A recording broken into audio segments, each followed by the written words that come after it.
if you came to this conference for the networking, stand up.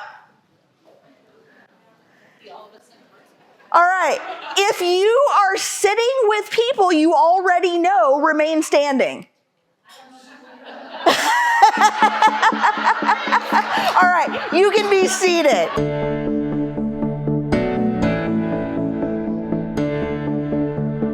I thought networking was about schmoozy salesmanship for the longest time. It was about making genuine connections and really helping people, because that's what I like to do. And so figure out what it is about you that you can bring the most of to benefit others. Networking is different. Networking is about building relationships over time. And that's what we're going to talk about today. It's all inclusive leadership. Everything I teach is about inclusive leadership. I really believe that inclusive leaders can be anywhere and should be everywhere. So let's find them, let's give them the tools they need to succeed so that employees don't leave, right? These great companies that they work for, just because they have a manager that hasn't learned these skills yet. The first two buckets our brain goes to are the ones I like to call been there, done that, and that might kill me. The difference between been there, done that, and that might kill me is familiarity. Familiarity comes from what we've learned. It comes from our preferences. Preferences for or against. Those preferences you may have heard referred to as unconscious bias. Unconscious bias means we don't know we have a preference yet. Those of you who were still standing when I said sit down if you're sitting with people you don't know, you didn't know you came in here with a preference. You just sat with people you knew, right? That's what we do. Been there, done that. It's safe. Sitting with somebody new might kill me. I weave in what's happened that day at the conference or what I know about the client or conversations that I had in the hallway. I'm constantly talking to people. I messaged everybody here and said, are there questions that you're hoping I'll answer during the session? And then I incorporated their answers into my talk. I loved the interactive nature of the card that was on our tables, and it's something I can take back and do with my team back at work and have them have that same experience without being here. And Amy was very engaging, kept us talking to her, answering questions live. So I'm going to ask a question. This is something that we do in IT a lot. It's called Fist to 5. So I want you to tell me from 0 to 5, how many people do you have in your champ network? And if it's just one, please use your index finger. We need people in our network who have seen more than we have seen. We need to tap into the retirees, sorry, you're not done yet giving to your industry. Because we need your perspective. Because you see cycles and trends where we see peaks and valleys and no future, right? We need young people in our industry. We need to be connected to them because they consume the world differently than we do. The entire economy has changed in a generation. And if you don't believe me, try to find a Blockbuster executive and explain to them how you can get Taco Bell delivered to your house while you stream Netflix. If you want to be irrelevant, stop talking to young people. I wish I'd have had this information when I started, or at least within the first 5 years. It would have been very helpful. She did a great job presenting, and I'm hoping we get to hear from her again. I plan on taking this back to my chapter. I think everybody could use this information. Everything changes, right?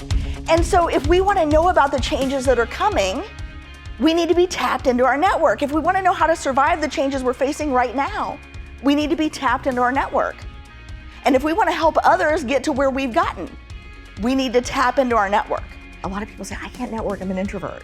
Like, being an introvert is your superpower because everybody wants to talk about themselves. Nobody wants to listen.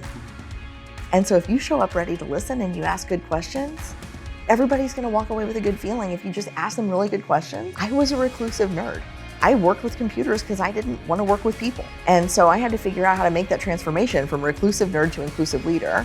And now I help other people do that too. She provided the group with so much information on networking. She gave us relevant tips, practical tips that we can utilize in our day-to-day activities, our day-to-day life. She gave us an exercise, whereas my table partner and I were able to just have regular conversation. And it really helped me, as well as my table partner, come out of our shells and just start to make a connection.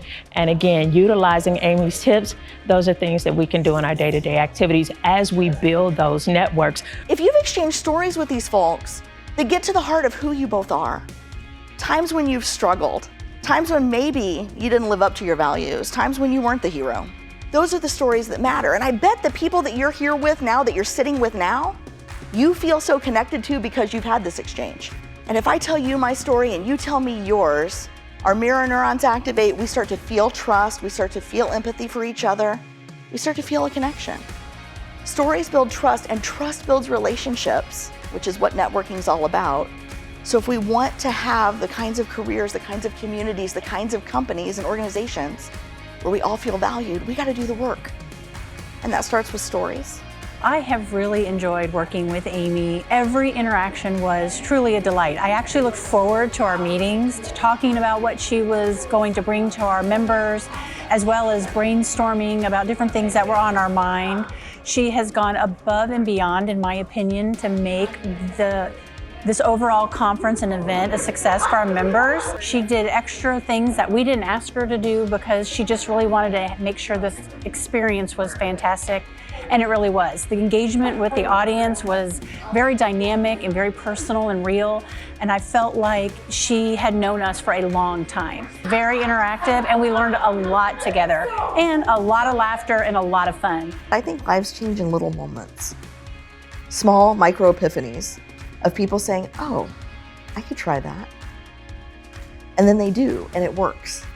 And sometimes we don't know how many steps we need to take before we figure out we're on the right path. But if we start doing the right things, the path starts to light up for us.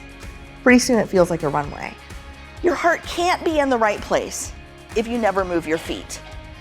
And what we're going to talk about today is how do we move our feet to get our hearts in the right place, so that we're changing the flow of opportunity in this industry, so that we are the part of the power grid that's syncing up, connecting people, supercharging ourselves and each other.